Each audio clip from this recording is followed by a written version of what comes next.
Off the Base is the title of my blog and weekly radio series on WUSF 89.7.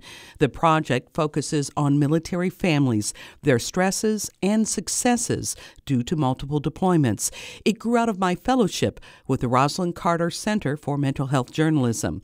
Now, here are a few of the selected voices from the Off the Base project. Former Army Captain Colleen Krebstecki supervised more than 100 soldiers and was responsible for the scheduling and safety of refueling convoys in Iraq. As soon as I got out, I ended up working as a manager for a medical device manufacturing company. And that's clearly very profit-oriented. And I definitely struggled with the differences in what was my mission. My mission, I'd just gotten back from Iraq, and there is keep my soldiers safe, have them come back alive. And now I was worrying about parts that might be coming in late into the warehouse. And that's just a very difficult perspective to adapt to, especially when I didn't really give myself any transitionary time. April 15th, I got out, and 2 weeks later, I was working as a manager in a medical company. Army Specialist Christopher Kit Lowe was part of a Georgia National Guard unit in Afghanistan when he was shot trying to save a Marine captain and a medic pinned down by gunfire on the roof of a village hut. I have nightmares, and that's a given. I have anxiety, and I get panic attacks. I hallucinate sometimes, and those are the worst, is the hallucinations, because I live in a decent-sized apartment by myself, and you know, I had to sleep with the lights on or sleep with something I feel that would make me secure near me, because there's just times that I would see, you know, teammates that I've lost. It's hard. But that's something that I have seen, my interaction and talking with Kid is he struggles a little bit with identity. I think he struggles a little bit with guilt. And until he gets past that, he has some challenges. That was Air Force Senior Master Sergeant Rex Temple, who served with Kit in Afghanistan, befriended the young soldier, and now mentors Kit. Cheyenne Forsythe is a former Army mental health specialist who served on a combat stress control team in Iraq. He helped soldiers on the front lines deal with post-traumatic stress, but he never expected to be living with it. Well, my lowest point during deployment was after the IED. I didn't sleep that night. I was actually in the workout tent in Balad, and I was yelling and screaming in the workout tent, and no one else was in there, and that was rock bottom for my deployment. Afterwards, my lowest point was actually when I was sitting in a cell in Killeen, Texas, after I'd been arrested for domestic violence.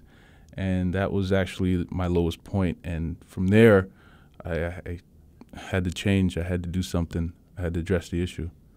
I had lost control. I had lost complete contact with myself, and it was like I was watching myself and I couldn't stop myself, and I wasn't there, and I was on autopilot, and I was just assaulting someone, and it was terrible.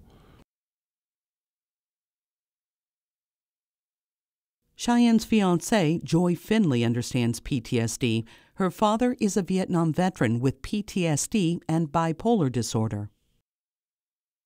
To your credit, I think that you've come a long way in dealing with this, and that it's really a testament to the fact that PTSD can be healed.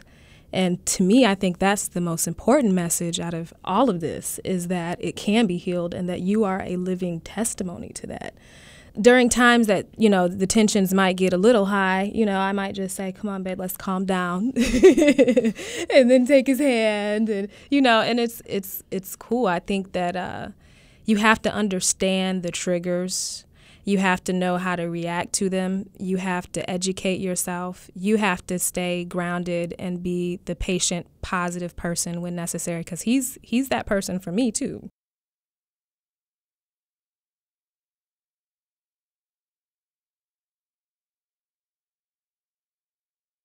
This is Aniston. She's part of a military family.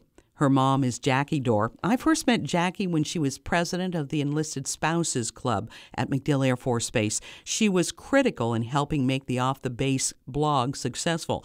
She was my first spouse contributor. She responded within 24 hours of my request and is responsible for many of these beautiful photos, such as her daughter Paisley, seen here holding her and her sister's daddy dolls.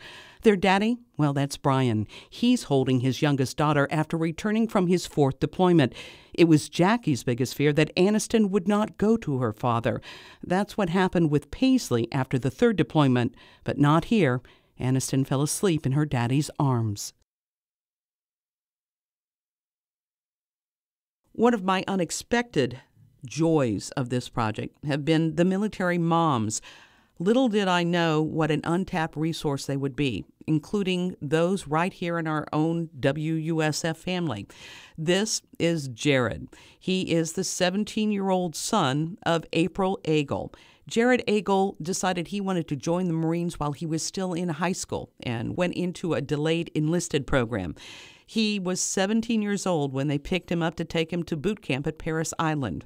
Well, he survived Parris Island and infantry training, and he's currently serving in Afghanistan. April told me just recently how lucky she feels that she at least gets to hear from him maybe once a week, even if it's a 5-minute phone call that gets interrupted or broken off at least twice.